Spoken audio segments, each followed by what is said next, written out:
তালতলার মাঠের সরু রাস্তাটি ধরে হাঁটতে শুরু করলো আবির। চারিদিকে ঝোপঝাড় আর ঘন অন্ধকার, চারিদিকে সারি সারি গাছপালা। দূর থেকে শিয়ালের ডাক ভেসে আসছে, সাথে ঝিঝি পোকার অবিশ্রান্ত ডাক।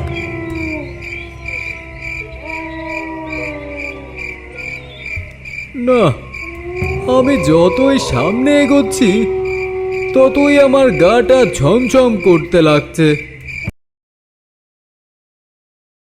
আরে ধুরু মশাই, এসব আবার হয় নাকি? এসব তো গল্প। খবর নিয়ে দেখুন, আপনার দাদু হয়তো ছোটবেলায় প্রেমে চ্যাকা টাকা খেয়ে তাল গাছে ঝুলেছিল। আমি এসব আজগুবি গল্পে বিশ্বাস করি না বাপু। সে আপনার ভাবনা, মনে হলো আপনাকে সতর্ক করি, তাই বললাম। বিশ্বাস করা না করা আপনার ব্যাপার। আপনার স্টেশন চলে এসেছে। ধন্যবাদ দাদা। আপনাকে আবারও বলছি দাদা, এত রাতে তালতলার মাঠ পার না হয়ে স্টেশনের আশেপাশে কোথাও রাতটা কাটিয়ে দিন, সকালে শিমুলতলি গ্রামে যান। আচ্ছা আচ্ছা, আপনাকে আবারও ধন্যবাদ দাদা। আমার কোনো সমস্যা হবে না আশা করছি। এত রাতে কোনো কিছুই তো পাবো না মনে হচ্ছে, আর তেমন কোনো লোকজনও তো দেখছি না। কি আজব ব্যাপার। আরে ওই তো একটা ভ্যান দেখা যাচ্ছে মনে হচ্ছে।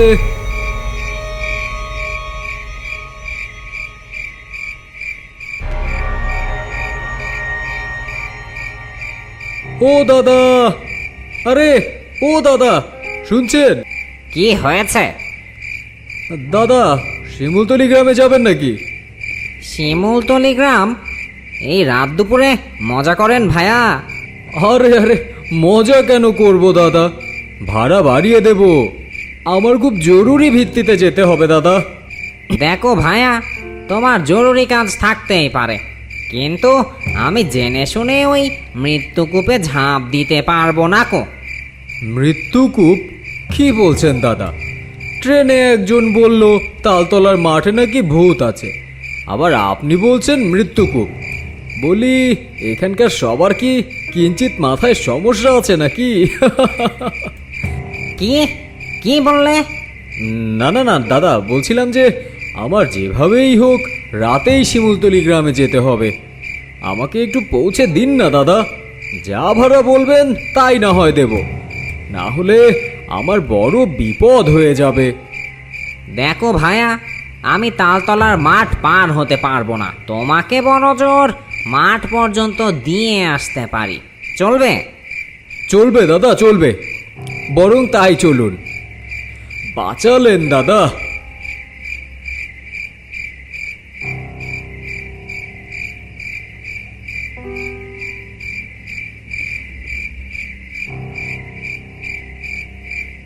ভাইয়া, এই রাত কইরা না গেলে এই ভালা হইতো। ও, এখন আপনিও ওই ট্রেনের ভদ্রলোকের মতো আজগবি গল্প শোনাবেন নাকি?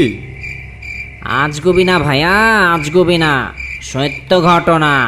শোনো তবে, শিমুলতলি গ্রামে সুকুমার নামে এক গরিব লোক ছিল। তার বাচ্চাটা একদিন তাল খেতে চেয়েছিল।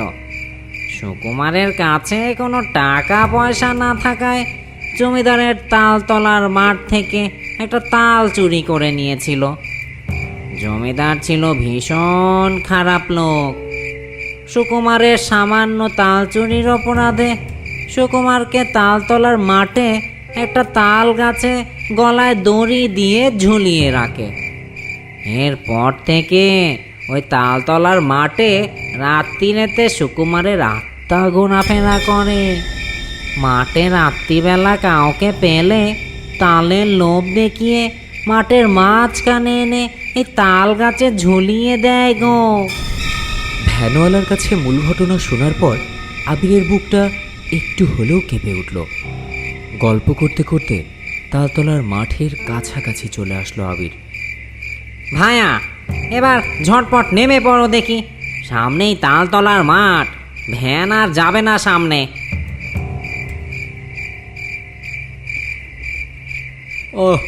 অনেক ধন্যবাদ দাদা আপনাকে। নিন, আপনার ভাড়া নিন। দেখো ভাইয়া, তোমাকে একটা কথা বলি, জানি শুনবে না, তালতলার মাঠটা এই রাত্রিবেলা পার হয়েও না। আরে আমার কিচ্ছু হবে না দাদা, কোনো ভয় পাবেন না, আপনি সাবধানে বাড়ি যান।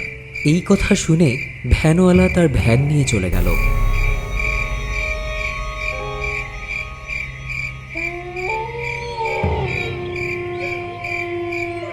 বেশ অন্ধকার চারিদিক। আবির ব্যাগ থেকে টর্চ লাইটটি বের করলো। না, সময় নষ্ট না করে পায়ে হেঁটেই রওনা হই বরং। অফিস থেকে তো বলল তালতলার মাঠ পায়ে হেঁটে যেতে 15 থেকে 20 মিনিট সময় লাগে, তবে আর কি হাঁটাই শুরু করি। তালতলার মাঠের সরু রাস্তাটি ধরে হাঁটতে শুরু করলো আবির। চারিদিকে ঝোপঝাড় আর ঘন অন্ধকার, চারিদিকে সারি সারি গাছপালা। দূর থেকে শিয়ালের ডাক ভেসে আসছে, সাথে ঝিঝি পোকার অবিশ্রান্ত ডাক।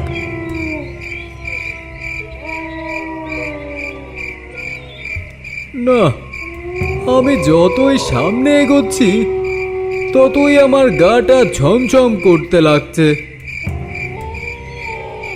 আবির যতই সামনে এগোচ্ছে ততই তার গাটা ছমছম করতে লাগলো।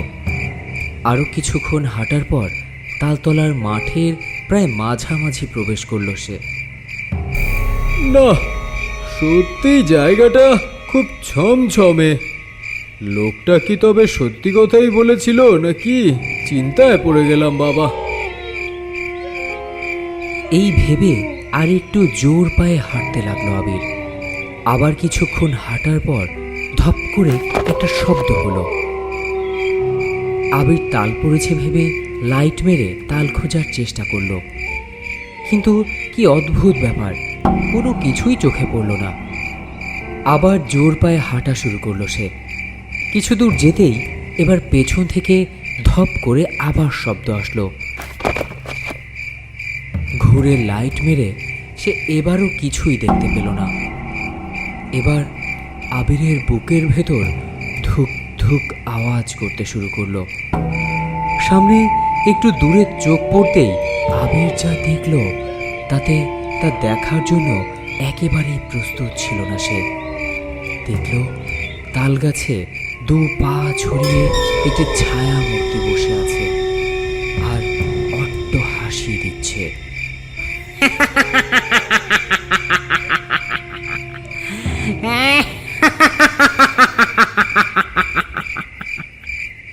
আস্তে আস্তে ছায়ামূর্তিটি উল্টো হয়ে নিচের দিকে নামছে।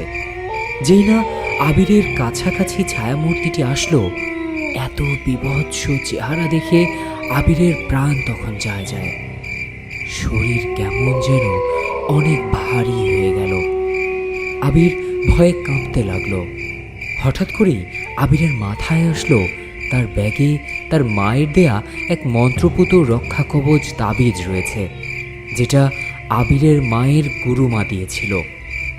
এই রক্ষা কবচ তাবিজ ছায়ামূর্তির সামনে ধরতেই মূর্তিটি এক গগন বিদারী চিৎকার দিয়ে উধাও হয়ে গেল। আর আবির সাথে সাথেই শরীরের সমস্ত শক্তি দিয়ে বাঁচার জন্য প্রাণপণ ছুটতে লাগলো আর চিৎকার করে বলতে লাগলো, বাঁচাও, কেউ আমাকে বাঁচাও, কে কোথায় আছো, আমাকে বাঁচাও। দূরে একটা বাড়িতে মনে হচ্ছে আলো জ্বলছে। আলোকে উদ্দেশ্য করে বাড়িটির দরজায় এসে এক চিৎকার দিয়ে অজ্ঞান হয়ে গেল আবির। পরদিন সকালে জ্ঞান ফিরলে সে তার চাকরিতে জয়েন না করে সকালের ট্রেন ধরে বাড়ির উদ্দেশ্যে রওনা হয় এবং ট্রেনে মনে মনে সেই ভদ্রলোককে খোঁজে তার কাছে ক্ষমা চাইবার জন্য। তার কথা শুনলে হয়তো আজ এই বিপদে পড়তে হতো না। সব বিষয় নিয়েই আসলে গোঁড়ামি করা একেবারেই ভালো না।